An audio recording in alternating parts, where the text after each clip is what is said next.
You know, when I first got sober, I thought that creativity would, come back immediately, flooding in really quick. And it was a bit of a shock because it didn't, when I was new to recovery, there were no more hangovers, there was a lot less chaos in my life, and a lot less wasted days, or days where I was wasted, if we could put it that way as well. But, strangely, I felt hollow. I felt like I'd lost a bit of my creative spark. And I know that this happens to a lot of people who are new to recovery, new to sobriety, new to this journey of living without drink and drugs. And so if you are new or even curious about what it is like to be an artist or a creative who's in recovery, then maybe you're feeling a bit the same, feeling a bit uninspired after you've taken the plunge, or worried about what will happen to your creativity after you do so.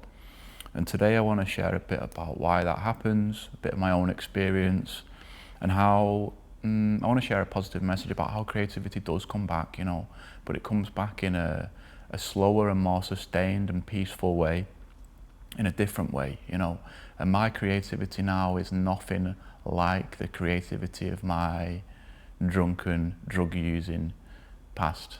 It's totally different, and I'm here to carry the message that it's way, way better on the other side, that's for sure.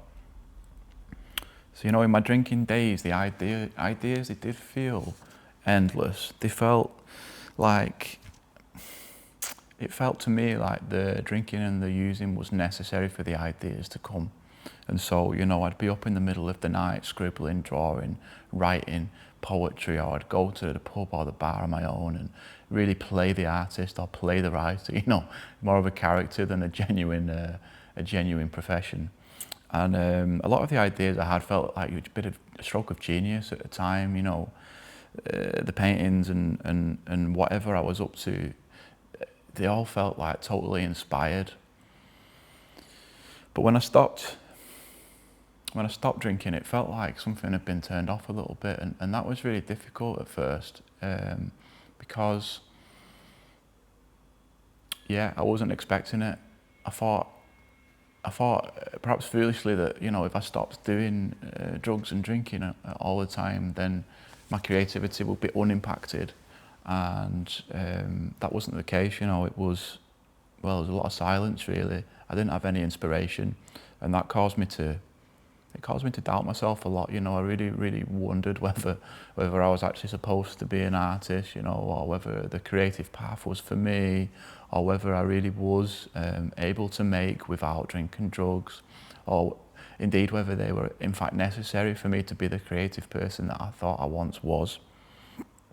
Maybe the substances were the source. All these ideas were playing around in my head, and they caused me a lot of pain and agony, to be honest with you.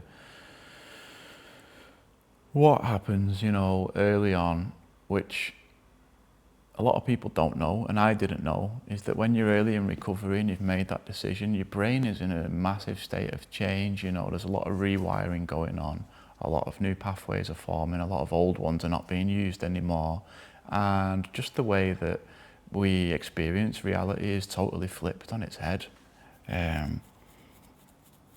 The flood of dopamine from the drugs and the drink that we're using constantly is really slowed down, and life takes on a different pace. It's a much less chaotic pace, and the artificial highs disappear because they're not there anymore. We're not putting these things in our body anymore. And if you have relied heavily on this chaotic state to create, then suddenly that urgency is gone, and suddenly, without the chaos of the drink and the drugs, we feel a little bit lost, just bobbing around without any real purpose. And if you feel like that, it's important to know that this stage is necessary, it's important, and it's not a bad thing, One takeaway is it's not a bad thing, for sure. It just means that our creativity is reshaping, it's taking on a new form. It's going to come from a deeper, more real and personal place. And it's going to be much more sustainable, because I found that when I was in active addiction, my creativity felt limitless, but it was very, up and down, as was I in my own mood. But I would go on mad creative sprees, and then I wouldn't be able to do anything for a long time. And the drinking and the drug using took priority over my own creative practice anyway. And so this new silence that we experience when we're in recovery, it's not a bad thing really. It's a kind of compost. It's a kind of fertilizer for what's yet to come in the future if we keep working at it and chipping away, slowly. And this silence, this new space of being in recovery, is where our new ideas and our new identity starts to grow. And in fact, we can use our past as inspiration anyway, which I'm going to touch on in a little bit. So a few tangible steps that really helped me when I was new on this journey, and that I think will be useful for you as well if you're on your own journey of recovery or starting out or curious about what it might be like. And so what I did early doors to bring creativity back without forcing it, because there's a lot of things when we're early in recovery that we need to be really on it with, but I think our creativity is not one of those. When I was first in, it wasn't a priority, in fact. It really troubled me that I didn't have that spark anymore, but there were so many other aspects of my life that needed reorganizing, that the creativity, looking back now, I can say with confidence that it was okay for that to take a little pause, and the first thing I want to say is lower the pressure on yourself and expect it to take time. I gave myself permission to make small things firstly. 10 minutes of doodling a day, perhaps 10 minutes of journaling a day, perhaps, as soon as I woke up or a bit before I went to bed, I would make that time and put it in my schedule so that every day I did it. All of these little creative acts really add up, and lowering the pressure is really key, because the last thing we want when we're new in recovery is to have a huge burden on our shoulders. We've already got so much to deal with, like I mentioned, and so it's important not to let another thing get on top of us. Second thing would be to switch inputs.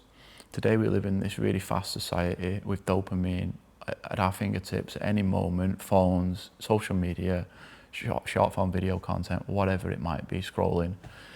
We all know it's not great for us, but we all do it anyway. And so when I first got into recovery, I started to consume real content. And what I mean by real content is pre-digital content, so books with a lot of beautiful art pictures in them, get so much inspiration from real artist books. Also just listening to music without doing anything else is something that we've really lost in today's society. Music used to be an activity in and of itself, like listening to music, and now it's become something we do whilst we're doing other things. And so I would say make a bit of space to switch your inputs and focus on one thing at a time.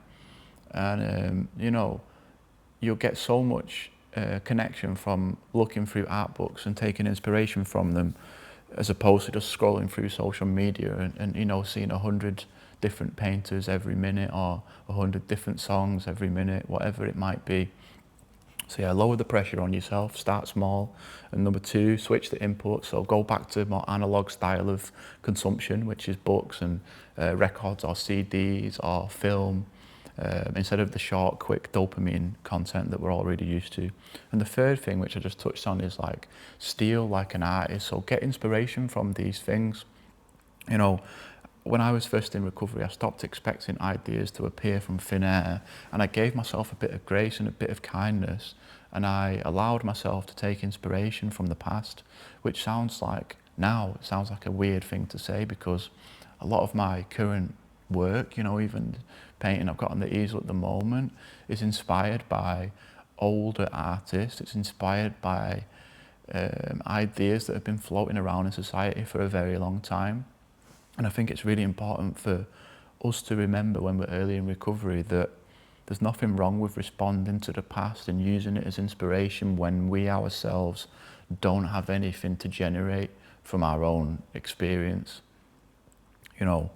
I started to fill my well with my favourite artists, painters, writers, and that has given me now the possibility to pour from my well, So when I was first in recovery, I started to fill it with a lot of inspiring stuff, and now I'm able to pour from it and have a good output of oil painting, writing, drawing.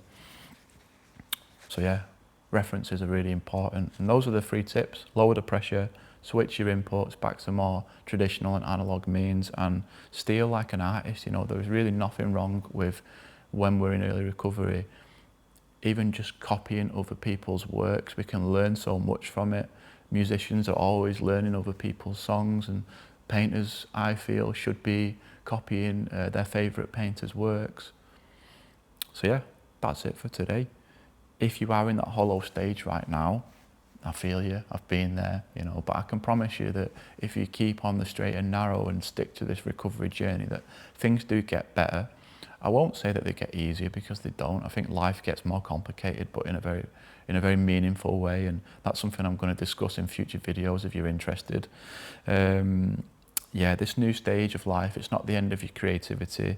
This is the compost stage. It's messy, it's quiet, it can be frustrating, but it's also fertile, and it will bring really important and useful gifts to you eventually if you stick it out.